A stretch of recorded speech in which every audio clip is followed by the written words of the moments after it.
please put your palms together for a meditation reading. Keep a green tree in your heart, and perhaps a singing bird will come. A Chinese proverb. If you would please join me in Gasho. Namo Amida Butsu. Namo Amida Butsu. Namo Amida Butsu. Namo Amida Butsu. Namo Amida Butsu. I recently took a mini vacation to Vegas. And when I go to Vegas, I only sit and watch people. I don't like to take risks. And you could call me a chicken.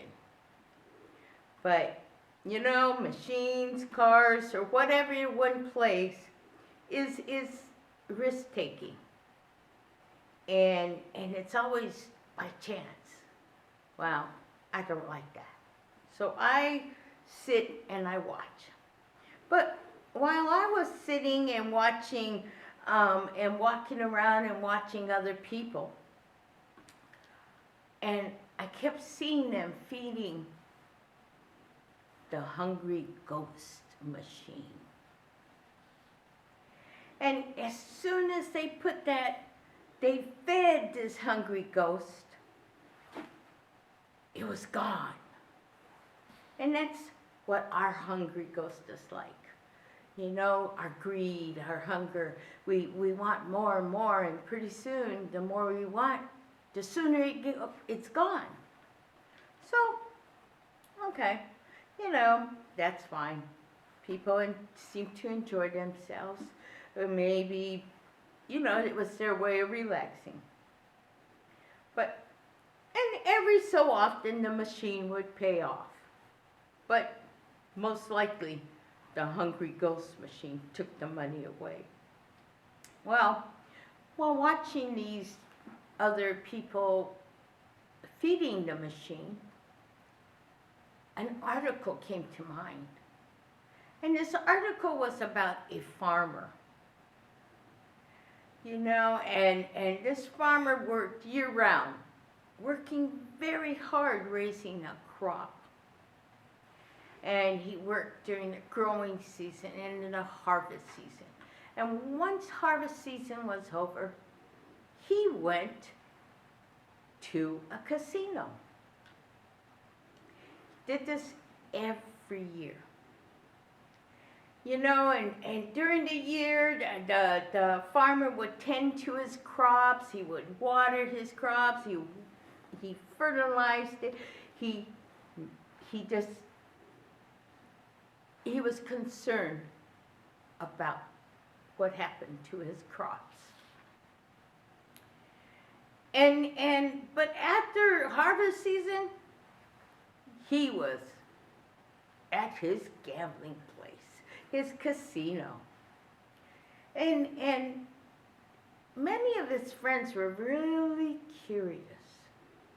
How could this farmer work so hard on the crops, you know, tending to the crops, and yet,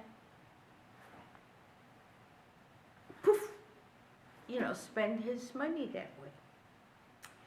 And so they finally asked him, how can you work so hard during the year to grow these crops and then just blow your money? And the answer from the farmer was very simple and a logical answer. He said it was fun time for him. He said, as a farmer, I take chances on my crops. 'Cause you never know what could happen. You know, he has no control over nature or the changes that may happen. He came out with, you know what? There could be a drought. There could be a bug infestation or insect infestation. Or there may be too much rain. Or there may be a hailstorm. Or the prices the price on his crop may plummet. He said, farming is a gamble.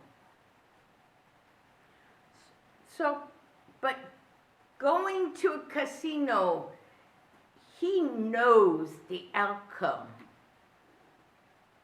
He knows that he's going to lose some and maybe just win some.